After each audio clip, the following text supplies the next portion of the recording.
What's up, fellow Tesla owners?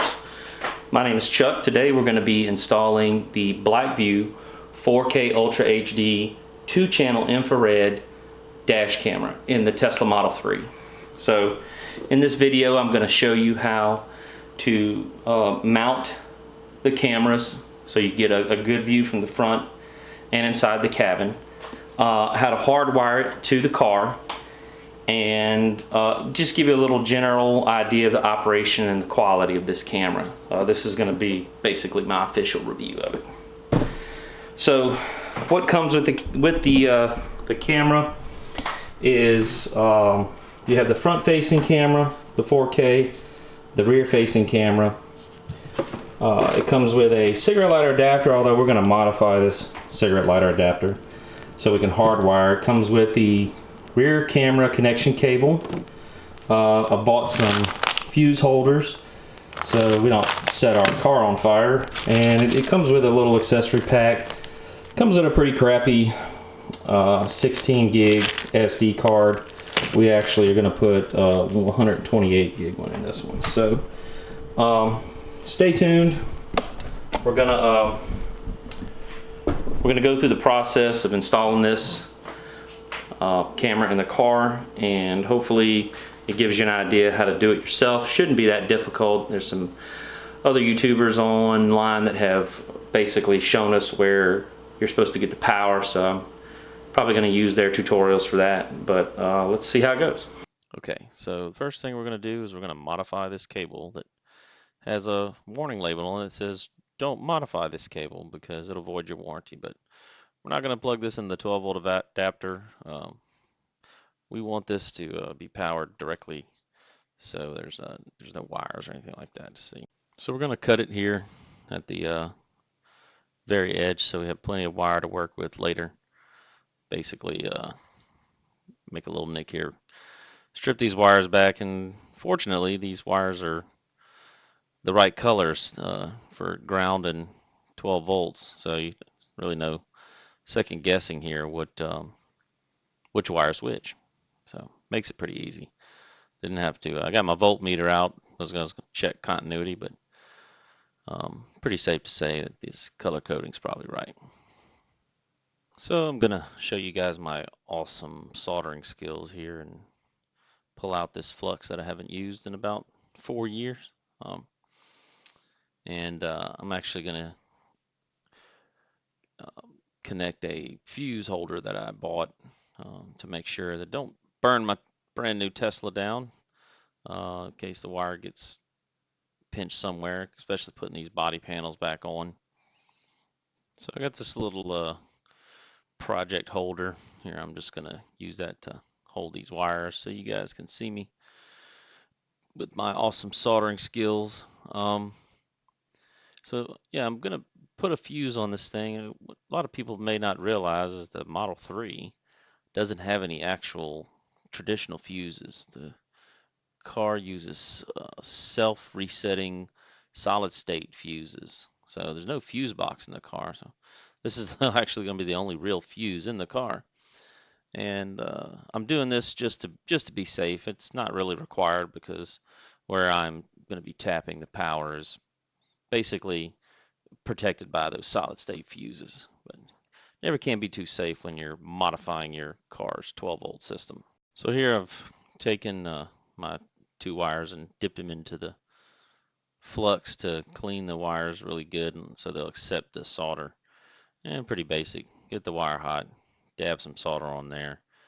They should get nice and shiny and rigid. Clean your soldering iron tip off, and then there you go. You got some prepared wires for soldering to other wires, which is what we're going to do next. So I'm just going to speed through this next part. You guys didn't come here for a soldering lesson. You came here to see how to install this in the Model 3. So basically I use some shrink wrap and the fuse holder, and put that in line with 12 volts, put a ring terminal on one end, and that's about it. Just basically a basic 12-volt hookup so we don't set the car on fire. Okay, so here we are at the car. First thing we do is got some body panels we need to remove. So Just need some basic pry tools, some plastic pry tools so you don't scratch anything up, and just kind of pop this panel off. It's got clips on them, but they're not too tight, so you don't really risk breaking them. Then there's another panel here. Again, just has some basic clips. No real risk in breaking them. And now the next one is a little tricky. There's actually a push pin in here that I'm gonna zoom in on for you guys. So at the top of this panel, there is a push pin right here, and you'll need to get a tool to pull that out with. I got, again, another pry tool here that allows me to kind of snap that thing loose. You just pop it out. You don't have to pull it all the way out, and then it just kind of falls out practically. And then this panel has another little catch back here near the carpet area. It's nothing you have to disconnect, just kind of got to pull it, and that whole piece will eventually come off. You also take the weather seal off because it's tucked under there, and you got to go all the way back to the back, almost to the other pillar, and just kind of pry it loose. Again, clips under here. Didn't really have any trouble with the clips break or anything, and the piece pretty much came right out. I'll put a link in the description where I bought these pry tools from Amazon as a cheap little kit that gives you lots of good tools for pulling panels off in cars. Okay, so the next thing we're going to do is we're going to carefully, and I mean very carefully, use a razor knife to cut this tape back and expose this little channel of cables here. This is where we're actually going to find our 12 volt and ground connections. Originally, I was going to find a bolt or something, or terminal somewhere to do the ground, but I ended up finding a ground connection in this bundle of wires, and it was just easier to do because I didn't have to remove any other panels. It literally took me like just a few minutes to accomplish this piece here, and you know, you don't really have to test it yourself now because I'm showing you exactly where to connect these wires. And so I searched through this bundle and found the blue wire, which I'm going to give credit where credit is due. Another YouTuber, John Osborne, actually identified this wire on his car, and so I had a little help discovering the constant 12 volts. He claims that this is the cable that actually feeds the 12 volt receptacle in the center console.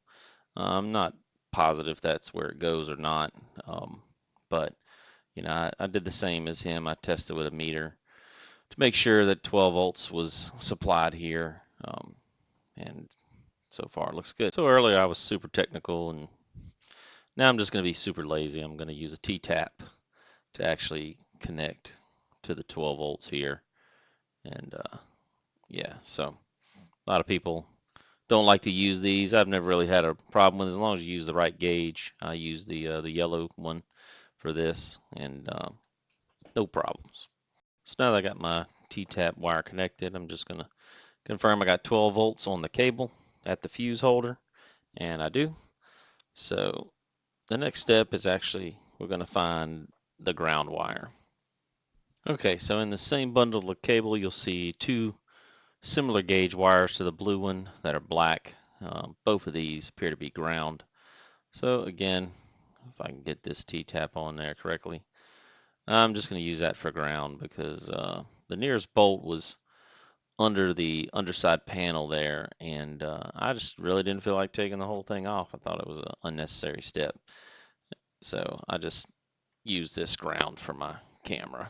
This model camera has the infrared interior camera, and I didn't want to mount them so far apart and or too far to the side or anything. I wanted both cameras to be in the center, but using the two separate mounts, it just that front facing, or excuse me, the camera for the inside of the car, just it was too low on the windshield. It was kind of distracting, so I couldn't find anywhere where they made a mount where the camera, the front and rear facing cameras would be directly connected to each other. So as you can see here, I just kind of rigged them up or connected them with some large cable ties, and this appears to work pretty good. I mean, it doesn't move or vibrate or anything like that, and it positioned the interior camera exactly where I wanted it, and also let me mount the other camera where it was least, visible and intrusive to the windshield when driving.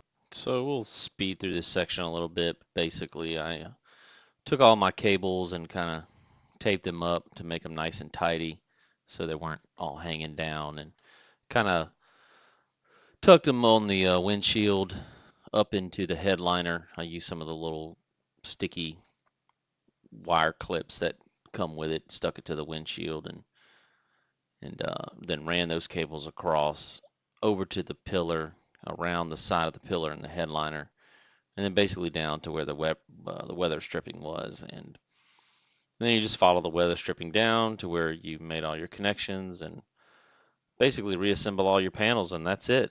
The connections are done, and the camera should be on now.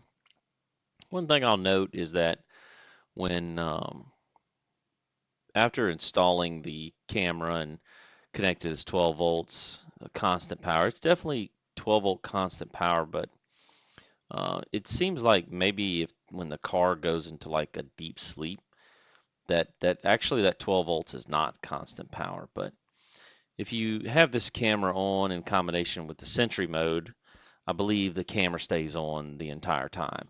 So it doesn't use up any power when it's at home. Of course, the car is plugged in anyway, but it's still yeah, I don't think it's constant power.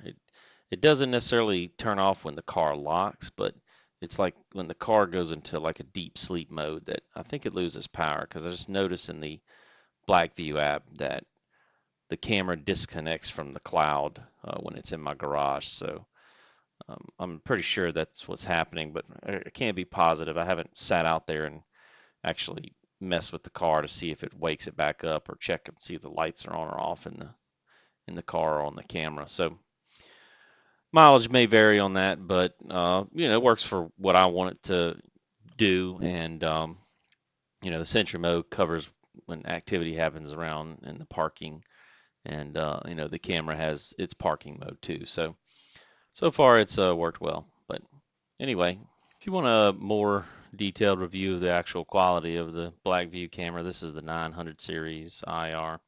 I attached a couple videos here just to give you a little bit of the quality, or sample of the quality, but there's definitely some better videos out there for full reviews. So thanks for watching. I hope this video was informative, and please like and subscribe to my channel.